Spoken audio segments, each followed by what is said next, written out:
Di luar nalar, pengiriman paket berisi paku bumi yang beratnya mencapai ratusan kilogram di Karanganyar, Solo menjadi viral di TikTok.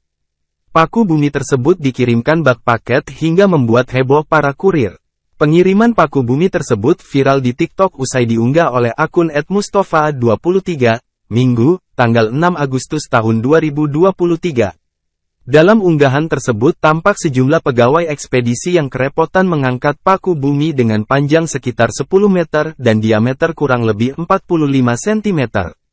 Adapun paku bumi tersebut diangkut oleh 5 orang pria dewasa dari dalam peti kemas atau kontainer. Rupanya paku bumi tersebut hendak dikirimkan menggunakan jasa ekspedisi paket. Para kurir yang menerima kiriman paket berupa paku bumi dengan berat ratusan kilogram itu pun tampak bingung.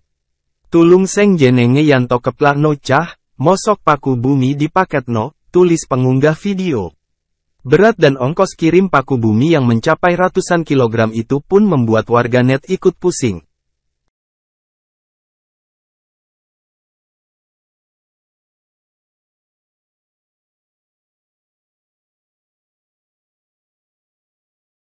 Terima kasih sudah nonton, jangan lupa like, subscribe, dan share ya!